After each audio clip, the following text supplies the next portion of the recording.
नमस्कार, स्वागत है आपका जी बिजनेस में। मैं हूं दीपक डोभाल और आप देख रहे हैं आपकी खबर आपका फायदा। क्रिप्टो मार्केट में हाहाकार मचा हुआ है। महज 8 महीने के भीतर ही क्रिप्टो निवेशकों की 15 लाख करोड़ रुपए से ऊपर की रकम स्वाहा हो चुकी है। अकेले बिटकॉइन एक साल में 72% और एक महीने में करीब 30% टूट चुका है। दिसंबर 2020 के बाद क्रिप्टो मार्केट में यह अब तक की सबसे बड़ी गिरावट है। आज हम इस मुद्दे पर चर्चा करेंगे, समझेंगे कि क्या क्रिप्टो मार्केट कोमा में जाने की कगार पर है, ऐसी स्थिति आई क्यों, क्या मार्केट क्रिप्टो का अभी इस स्थिति से उबर सकता है या स्थितियां और खराब हो सकती हैं। तमाम पहलुओं पर करेंगे चर्चा, लेकिन सबसे पहले देखिए रिपोर्ट। लौट रहे हैं खास मेहमानों के साथ।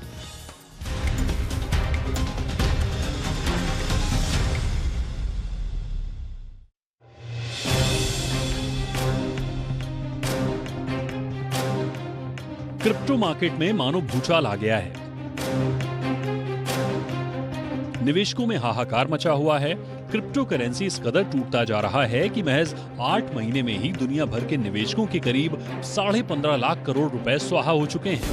पूरा क्रिप्टो मार्केट सदमे में है। निवेशकों के लिए क्रिप्टो को maximum risk with maximum return के तौर पर देखा जाता है। यही वजह है कि जिस रफ्तार से लोगों का इसमें रुझान बढ़ा, अब उसी रफ्तार से इसमें गिरावट का दौर है। क्रिप्टो में सबसे पॉपुलर माने जाने वाले बिटकॉइन नवंबर 2021 में अपने पीक पर यानी $68,000 के लेवल पर था, जिसमें अब तक करीब 72% की गिरावट हो चुकी है। महज एक महीने में ही ये 30% से अधिक टूट चुका है। फिलहाल अभी ये $21,000 के आसपास है। बीते अकेले एक दिन में ही बिटकॉइन में निवेश करने वालों की 14% रकम साफ हो गई। फिलहाल तो $1.25 लाख करोड़ के मार्केट कैप वाला बिटकॉइन महज $42,000 करोड़ के स्तर पर आ चुका है। बाकी क्रिप्टो का भी यही हाल है। एथेरियम, कार्डानो, सोलाना अपनी ऊंचाई से 85% तक लुढ़क चुके हैं। इतना ही नहीं, टेरा लूना एक साल में 85% तक गिर चुका है। ये एक साल पहले जहां $19.5 के लेवल पर था, वो अब $2.5 के लेवल से भी नीचे आ चुका है। सोलाना में एक साल में करीब 84% की गिरावट आई है। वहीं कार्डानो में इस दौरान 70%, एथेरियम में 76% की गिरावट हो चुकी है। यानी क्रिप्टो की ये गिरावट निवेशकों के लिए किसी सुनामी से कम नहीं है। समझते हैं कि आखिर क्रिप्टो में इस गिरावट की असल वजह क्या है। माना जा रहा है कि फेडरल रिजर्व की दरों में बढ़ोतरी के बाद क्रिप्टो में तेजी से गिरावट दर्ज की गई है। भारी गिरावट और लिक्विडिटी कम होने से निवेशकों की क्रिप्टो में बिकवाली बढ़ी। इसके अलावा सेल्सियस नेटवर्क नाम की क्रिप्टो लैंडिंग प्लेटफॉर्म का भी क्रैश होना बताया जा रहा है। सेल्सियस लैंडिंग प्लेटफॉर्म के क्रैश होने के बाद कंपनी ने इसमें सभी विथड्रॉल को सेंटिमेंट पर नकारात्मक असर पड़ा और क्रिप्टो मार्केट में तेजी से बिकवाली देखने को मिली। क्रिप्टो मार्केट के गोता लगाने के असर की बात करें तो अफरा तफरी के माहौल को देखते हुए कॉइनबेस ग्लोबल ने हायरिंग ऑफर पर रोक लगा दी है। यूएस भारत के क्रिप्टो एक्सचेंज वजीरेक्स यूनिकॉर्न ने भी नई भर्तियों पर रोक लगा दी है। निवेशकों के उत्साह में भी भारी कमी आई है। 6 महीने के न्यूनतम स्तर पर क्रिप्टो एक्सचेंज पर ट्रेडिंग वॉल्यूम में भी क्रिप्टो के भविष्य पर प्रश्न चिन्ह लगा दिया है, क्योंकि दुनिया भर के देश इसके कारोबार को कानूनी दायरे में लाने के साथ इस पर भारी भरकम टैक्स लगाने के मूड में है। ब्यूरो रिपोर्ट, जी मीडिया। चलिए इस पर खास बातचीत करते हैं और बातचीत करने के लिए 3 खास मेहमान इस वक्त हमारे साथ जुड़ चुके हैं। हमारे साथ हैं एससी गर्ग सर, जो कि पूर्व वित्त सचिव हैं। गर्ग सर, बहुत बहुत स्वागत है आपका हमारे शो पर। हमारे साथ हैं अजय बग्गा सर, जो कि चेयरमैन है एलिमेंट प्लेटफॉर्म्स के और जाने माने मार्केट एक्सपर्ट भी हैं। अजय सर, बहुत बहुत स्वागत है आपका। हमारे साथ हैं राजगोपाल मेनन साहब, जो कि वाइस प्रेसिडेंट हैं वजीरेक्स के साथ। राजगोपाल, आपका भी बहुत बहुत स्वागत है हमारे शो पर। बग्गा सर, मैं आपसे ही चर्चा की शुरुआत करना चाहूँगा। बड़ा रोलर कोस्टर राइड से भरा रहा है 2022 जब से शुरू हुआ है क्रिप्टो के लिए। जनवरी में हमने देखा एक फॉल आया, थोड़ा सा संभला था फरवरी में, लेकिन उसके बाद से ग्लोबल जो मार्केट में उथल पुथल, काफ़ी वॉलेटिलिटी हमने देखने को मिली। और अब तो क्या हालत है मार्केट की, आप देख ही रहे हैं। क्रिप्टो के मार्केट की अगर हम बात करें, कुछ सबक हमें मिल रहे हैं या हम किसी ठोस नतीजे पर पहुंचने से पहले अभी थोड़ा इंतजार हमें करना पड़ेगा सर? नहीं, सबक तो आ गए हैं, क्योंकि जो $3 ट्रिलियन का मार्केट कैप था वो अब 1 ट्रिलियन से नीचे आ गया है। और अगर 4 दिन में 30% प्राइस नीचे हो जाती है, बिटकॉइन जो कि सबसे बड़ा क्रिप्टो करेंसी है उसकी, तो दिख रहा है कि वॉलेटिलिटी बहुत हाई है। दूसरा, कोरिलेशन बहुत जबरदस्त है स्टॉक मार्केट के साथ और लिक्विडिटी के साथ। तीसरा कि फेड का रेट हाइक और फेड का लिक्विडिटी विड्रॉल क्रिप्टो के ऊपर भी बहुत भारी पड़ रहा है। तो ये ऑल्टरनेट एसेट की डेफिनेशन में भी नहीं आ रहा है, क्योंकि ये बिहेव कर रहा है ये जो यक स्टॉक्स आप कह सकते हैं, यंग अनप्रॉफिटेबल कंपनीज जो हैं उस उन्हीं की तरह ये बिहेव कर रहा है वॉलेटिलिटी के तौर पे। तो वैल्यू डिस्ट्रक्शन बहुत ज़बरदस्त हुई है निवेशकों के लिए। और अभी जो ये सेल्सियस ने रोक लगाई है विड्रॉल्स पे और ट्रांसफर्स पे, ये कहीं एक डोमिनो इफेक्ट ना आ जाए, क्योंकि किसी को पता नहीं कि सेल्सियस जो कि बिटकॉइन और क्रिप्टो लेता था निवेशकों से, उनको बहुत हाई यील्ड यूएस जैसे मार्केट में 18% की रिटर्न्स दिखाता था, उसने कहाँ आगे निवेश किया हुआ है और कहाँ कहाँ ये डोमिनो गिरेंगे। तो ये काफी अभी वरीसम सिचुएशन है। कोई आपके पास डिपॉजिट इंश्योरेंस नहीं है, कोई रेगुलेशन नहीं है इसको काबू में करने के लिए। तो वाइल्ड वेस्ट है, बिल्कुल फ्रंटियर है इन्वेस्टमेंट का। और अब चिड़िया खेत चुगने आ चुकी हैं बिल्कुल। एब्सोल्युटली। इससे पहले कि मैं राजगोपाल से उनका टेक लेना चाहूँ, क्योंकि वो उस इकोसिस्टम से आते हैं, उससे पहले मैं गर्ग सर के पास ज़रूर चलना चाहूँगा। गर्ग सर, अब हम जानते हैं कि भारत में रेगुलेशन के स्तर पर अभी बहुत ज़्यादा क्लैरिटी नहीं है। क्रिप्टो बिल भी अभी नहीं आया है, वो किस लेवल पर है हम ये भी नहीं जानते हैं।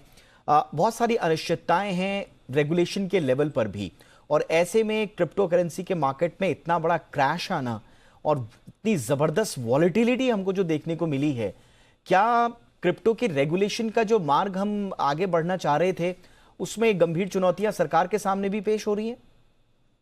देखिए दीपक, आई थिंक एक फर्क हमें बड़ा साफ समझना चाहिए, जो मैं देखता हूँ कि ज्यादातर लोग इसको नहीं समझते हैं। क्रिप्टो एक्सचेंजेस के रेगुलेशन के लिए कोई बात हो रही थी, क्रिप्टो असेट्स के रेगुलेशन के लिए बात हो रही थी, लेकिन क्रिप्टोज के रेगुलेशन के लिए कोई कहीं प्रस्ताव नहीं था। ओके। क्रिप्टो का रेगुलेशन हो ही नहीं सकता। ये एक ऐसी चीज है जो हवा में बनी हुई असेट है, जिसका कोई क्या वैल्यू है कोई नहीं जानता। इसके पीछे क्या है किसी को पता नहीं। इसकी वैल्यू जब आप नहीं जानते तो उसका प्राइस जो डिटर्मिनेशन होता है वो सिर्फ इस बात से होता है कि कितने लोग खरीदार बैठे हैं और कितने लोग बेचने वाले हैं। जब आपने देखा कि ये खरीदार बहुत थे, चाहे वो फेड की liquidity policy, balance sheet expansion, इतना जीरो कॉस्ट पे पैसा दुनिया में मिल रहा था, तो लोगों ने, और इवन स्टॉक मार्केट दूसरी जगह पे भी पूरी अप एंड अप की दिख रही थी, तो लोगों को ऐसा लगा इस एसेट पे, इस क्रिप्टो में पता नहीं क्या मिल जाएगा। किसी को हकीकत मालूम नहीं थी, तो जबरदस्त डिमांड हुई। तो ये डोमिनो, ये बलून, ये बबल चढ़ता गया बहुत बहुत सीमित दाम से। लोग बताते हैं आपको कि 10,000 बिटकॉइन में एक पिज्जा खरीदा गया। सो उससे और ये $70,000 पर क्रिप्टो पर बिटकॉइन पे आप चले जाएं बिना ये देखे हुए, बिना जाने हुए। तो ये इन्वेस्टर्स जो भी लगा रहे थे वो ये देख रहे थे कि कल ये दाम बढ़ेगा, कल इसके दाम और बढ़ जाएंगे, इस पे वो लगा रहे थे। उनको किसी उसकी असली वैल्यू का कोई एहसास नहीं था।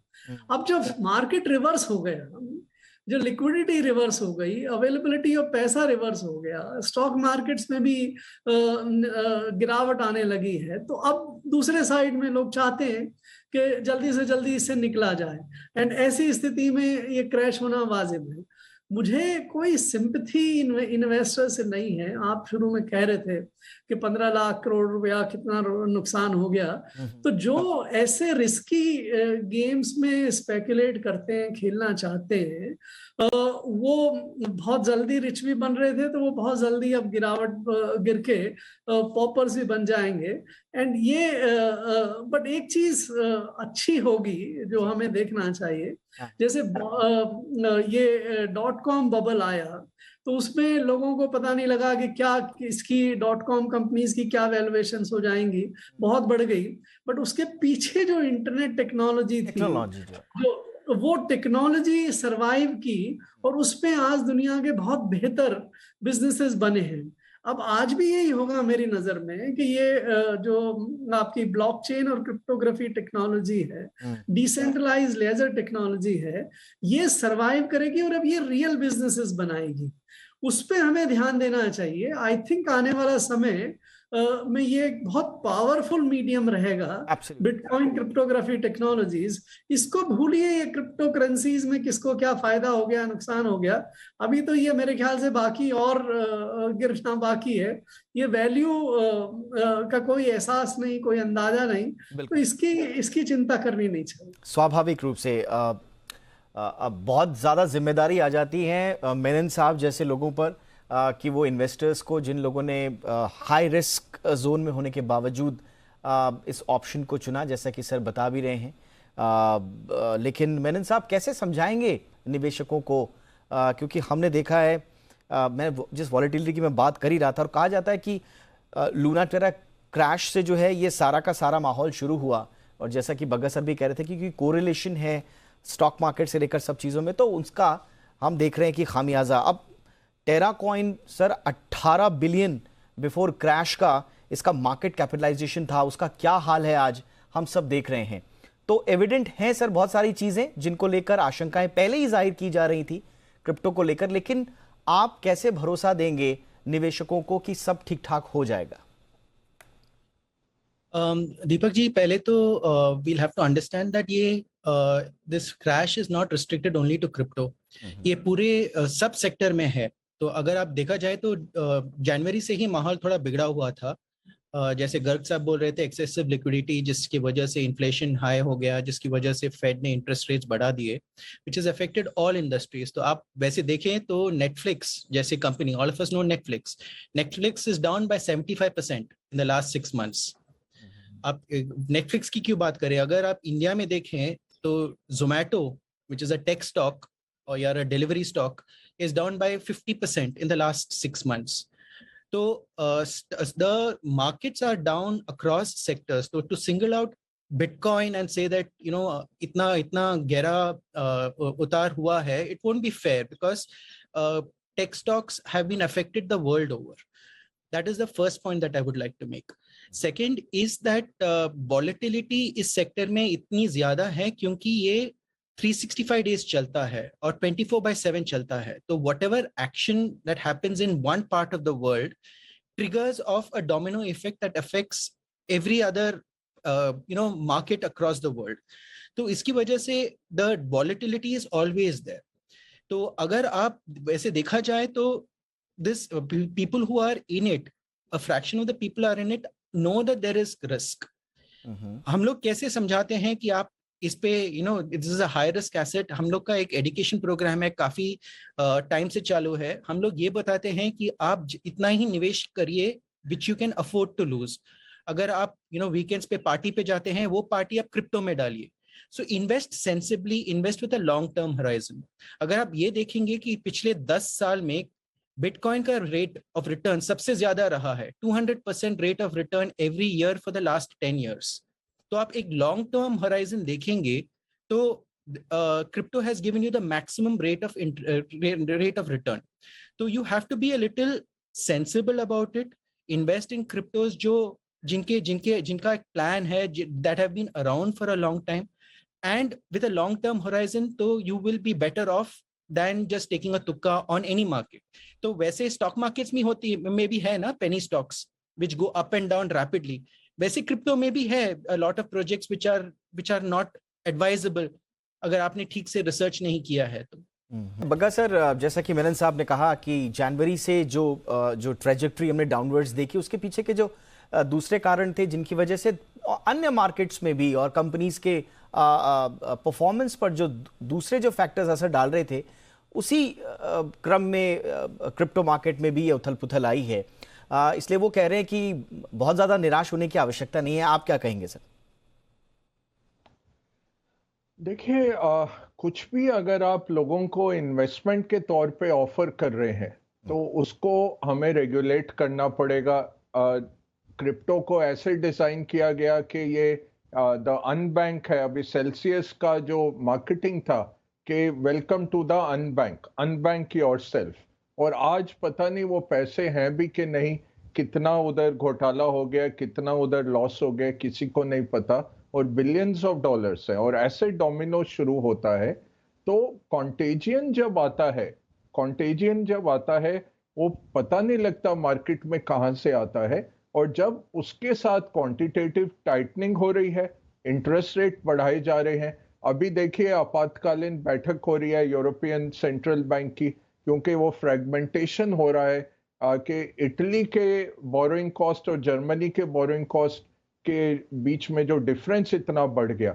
तो ये अनइंटेंडेड कॉन्सिक्वेंस आने लग जाते हैं जब लिक्विडिटी निकलती है। अब ये जो शोर मच रहा था क्रिप्टो का कि ये एक नया तरीका इजाज किया गया है और ये जो फिएट करेंसी है उसके अगेंस्ट है, और एक नया तरीका है, नया सोना है, या फिर नया तरीका है इन्वेस्ट करने का, वो सब तो ये नहीं है। ये कोरिलेटेड होके चल रहा है। हाईएस्ट रिस्क जो पोर्शन है मार्केट का उसके साथ बहुत स्ट्रांग इसका कोरिलेशन है, लिक्विडिटी से कोरिलेशन है। और जो सुभाष जी ने कहा कि ग्रेटर फूल थ्योरी पे चलता है कि कोई आके और खरीद लेगा हायर लेवल पे, जिस दिन वो चक्का जाम होता है तब आप देखते हैं कोई प्राइसिंग नहीं है, क्योंकि कैश फ्लो कुछ नहीं है, मूलभूत तौर पे इसका अंडरलाइन कुछ नहीं है। Yes sir, sir Bagga sir, लेकिन मैं पढ़ रहा था और जिसका जिक्र शायद मेनन साहब भी कर रहे थे, 2021 से, मतलब लेट 2021 से और मिड 2022 तक अगर आप देखेंगे जो क्रिप्टो करेंसी प्राइजेस हैं उनका आप उतार चढ़ाव देखेंगे तो इन्वेस्टोपीडिया में जो डेटा है उसके मुताबिक लगभग वैसा ही है। जो टेक स्टॉक्स जो जायंट, मतलब अमेजॉन, टेस्ला, एप्पल, जिनमें 6% का उतार चढ़ाव हमको देखने को मिला, उसी तरह का है। तो मेनन साहब शायद यही कहना चाह रहे हैं कि जिस तरह की वॉलेटिलिटी वहां हो रही है अब यहां भी इसी तरह की है। नहीं, देखिए आप इसमें क्या इशू है कि आपका टेक सारा नैस्डैक जो था 6 टाइम्स सेल्स चल रहा था, वो 4 टाइम्स सेल्स आ गया है।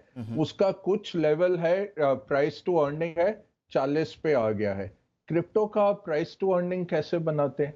ना कोई कैश फ्लो वो जनरेट करता है, ना कहीं से। ये तो है beauty is in the I of the beholder है कि कल को मेनन साहब ने खरीदने को तैयार हो गए, दीपक जी ने ज्यादा बोली लगा दी तो बढ़ जाएगी कीमत।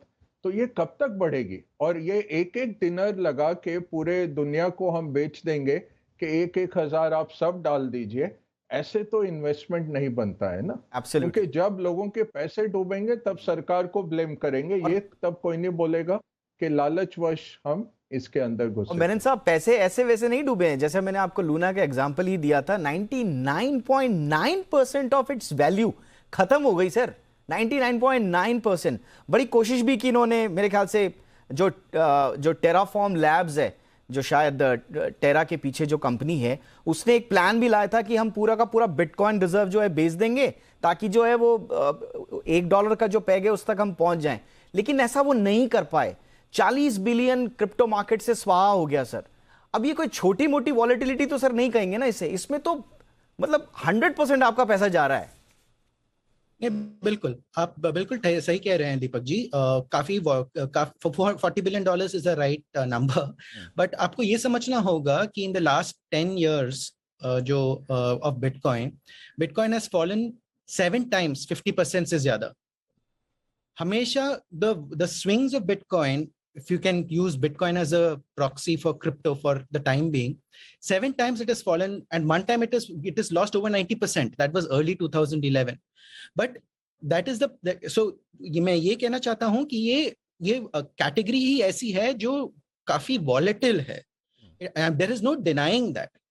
But if you have to look at the larger picture, as Garg ji was saying, look, the price is one part of it. The other part is the underlying technology part of it. So if you looked at जैसे 2000 में हुआ था, there was a big .com crash. जैसे shop big companies like pet.com folded. सब लोग बोल रहे थे कि Amazon तो बंद ही हो जाएगा. अभी अब देखिए Amazon कहाँ है.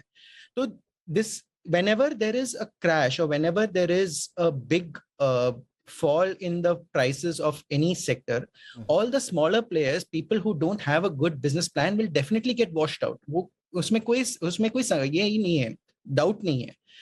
The issue is how are you investing in the right projects? If you are investing in good projects, if you've understood the underlying technology, तो आपको चिंता करने की कोई जरूरत नहीं है, क्योंकि price is as both the panelists are saying, it's a function of market motion, right? सब लोग बेच रहे हैं तो जाहिर है प्राइस गिरेगा ही. And when people were lining to buy Bitcoin at 67,000, अभी Bitcoin is down to $20,000. कोई खरीद ही नहीं रहा है. तो markets are irrational, people are irrational, prices behave like that. All right, sir. अब गर्ग सर, अब ये समूचा पूरा का पूरा जो अब क्रिप्टो का जो इकोसिस्टम है और सबके सामने जोखिम क्या है ये एविडेंट है, जैसे कि हम बता रहे हैं, और आज नहीं है, जनवरी से जो हम देख रहे हैं, ये सबके सामने अब एविडेंट है. ऐसे में अब क्रिप्टो का भविष्य क्या होगा सर? हर कोई अब यही पूछ रहा है क्या होगा इसको. अब एल सल्वाडोर की तरह आज मैं उनका स्टेटमेंट पढ़ा था, उनके फाइनेंस मिनिस्टर का, जो कह रहे थे कि भाई हम उसको लीगल टेंडर कर देंगे. वो भी इतने बड़े क्रैश के बावजूद कह रहे हैं कि हमारी फाइनेंशियल हालत पे बहुत ज्यादा असर इसका नहीं पड़ेगा. तो बहुत सारे पक्ष हैं सर, लेकिन क्या होगा सर? आपको हाँ कुछ कह रहे हैं दीपक? हाँ गर्ग सर बोलिए सर. मेनन साहब आपके पास गर्ग सर को कुछ कहना है. Yes sir, Garg sir. हाँ जी. तो ये जो सवाल आपने अभी किया ना, ये बहुत महत्वपूर्ण सवाल है. और इस सवाल को समझने के लिए मेरे ख्याल से एक चीज हमें और समझनी पड़ेगी कि जो ये रिस्की एसेट्स, चाहे इक्विटी हो या स्टार्टअप स्टैक कंपनीज हो या बिटकॉइंस वगैरह हो, ये जो रिस्की एसेट्स हैं, इनकी फंडामेंटल नेचर काफी डिफरेंट रहती है, जिससे उसके वैल्यूएशंस प्रभावित होते हैं. अब आप देखिए, ये जो क्रिप्टो एसेट्स हैं, इनकी कोई प्रॉफिटेबिलिटी नहीं है. ये अपने बिजनेस मॉडल में प्रॉफिट जनरेट नहीं करते. दूसरे आपने देखे स्टार्टअप्स वगैरह के बारे में बात हुई, जिसमें वो प्रेजेंट में लॉसेस में चलते हैं और ये बात कहते हैं कि भविष्य में इसमें काफी प्रॉफिटेबिलिटी हुई. उदाहरण के लिए जैसे इवन अमेजॉन वगैरह पहले बहुत सालों तक नुकसान किया, फिर प्रॉफिट हो गया. इसी तरह से अभी बहुत सारे स्टार्टअप्स आ रहे हैं. और तीसरे जो आपके रियल इकोनॉमी नॉर्मल बिजनेसेस हैं, उसमें देयर इज ए प्रॉफिट और लॉस भी हो सकता है. उनका आपको पता है कि ये क्या प्रॉफिट और क्या लॉस कर रहे हैं. सो ये तीनों मॉडल जो हैं वो डिफरेंट हैं. हमारी ह्यूमैनिटी, हमारे जो मार्केट है, वो तीसरे वाला जो रियल इकोनॉमी मॉडल है उसको तो काफी अच्छी तरह से समझते हैं. प्राइस के मल्टीपल से लगा के, अर्निंग्स के मल्टीपल से लगा के आप प्राइस डिटरमिन कर सकते हैं, राइट. कभी कभी आप ओवरडू लिक्विडिटी या अन्य कारणों से आप वैल्यूएशंस को बहुत ज्यादा स्ट्रेच कर देते हैं, वो अपने रिग्रेस होके नॉर्मल टाइम की तरफ आ जाते हैं. तो वो मॉडल तो समझ में आता है. स्टार्टअप मॉडल जो था उसमें भी काफी समझने में गैप है कि कब प्रॉफिट में आएगा, कितने प्रॉफिट में आएगा. तो वहां पे आप फेथ या बिलीफ के आधार पे इन्वेस्टमेंट करते हैं, पेटीएम हुआ या दूसरे हुआ. बिल्कुल. बट द रियल प्रॉब्लम जो है वो ये क्रिप्टो करेंसीज वाले मॉडल, बिटकॉइन वगैरह है, इसमें हमें कुछ मालूम नहीं कि ये इसका वैल्यूएशन कैसे किया जाए, इसकी वैल्यू कैसे डिटरमिन की जाए, क्या चीज दी जाए, क्या नहीं दी जाए. बिल्कुल. तो अगर आने वाले समय में हम सब कोई इसका एक वैल्यूएशन का तरीका जो ऑब्जेक्टिव हो, जिसके आधार पे ये समझा जा सके कि इसकी वैल्यूएशन क्या है. क्षमा चाहूंगा अगर मैं तुलना गलत कर रहा हूं, उनको अगर बुरा लग रहा हो तो मैं पहले क्षमा मांगूंगा.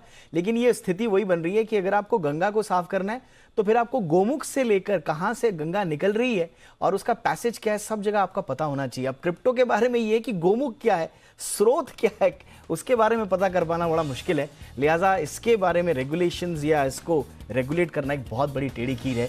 बहरहाल बहुत बहुत शुक्रिया, आप तीनों आए, अलग अलग पक्षों पर आपने जानकारी दी. Thank you so much sir. Garg sir, हमेशा की तरह वक्त निकालने के लिए बहुत बहुत शुक्रिया.